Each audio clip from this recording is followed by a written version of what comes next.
Kay nahuman naman ta sa part 1 nga mga luto nga iluto sa oven. So diri na pud ta nga sa mga kakanin nga iluto sa steamer. Ang atong una nga himuon karong buntaga is ang sapin-sapin. Naa siya rice flour, glutinous flour, sugar, o kaning gata og naa pod siya gatas. Then butangan po nato siya vanilla.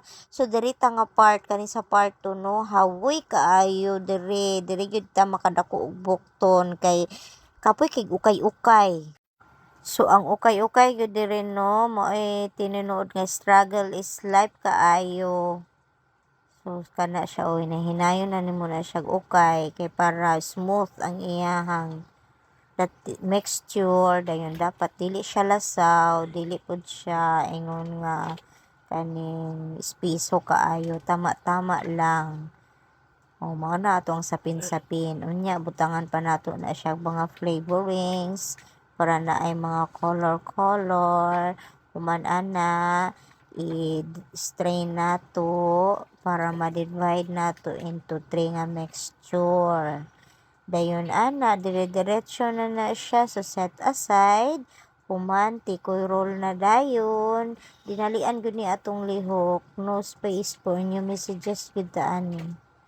Ang tikoy roll dayon nato naay gatas, naay vanilla, tapos naa siya glutinous rice flour ug sugar. So mao na siya no.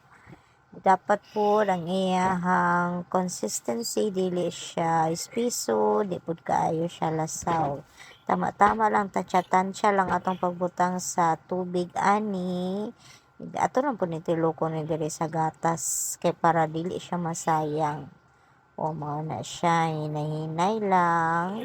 Tapos lami na siya kay malasa kayang tikoy roll. Mao ni siya katong ginabutangan nato og naay peanut og naay yema sa iyang tunga. So ato na siyang i-steam.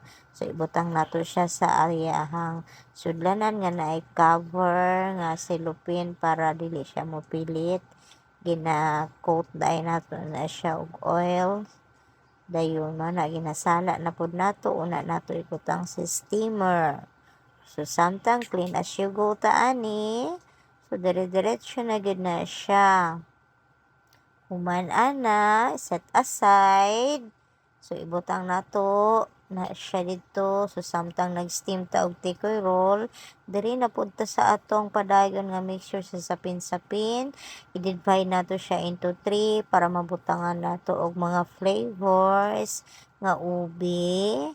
Dayon na ay yellow nga coloring. Dayon ang white is butangan nato og buko stripes. So ihalo nato na siya, well mix until nga mahalo gid siya tanan, wala na siya buo-buo, nga wala na siya puti makit-an. So ang atong una isalang ana is ang ube. So muna siya kana siya ube gyud na siyang lasa kay ube syrup man atong gamit ana siya. Dayon mana siya. Ang ato ang white is butangan nato og buko stripes. So daghan kay siya buko stripes o as in mao na siya isa sa naka-add og flavor. So ang atong gigamit nga steamer ani is ang dako nato nga steamer nga 40 ka buok nga puto cups, medium puto cups ang mainsakto. So sapin-sapin ang una natong lutoon. Mao na siya is ang ubi flavor nga sapin-sapin. Ang una nato as first layer for 5 minutes in a medium heat.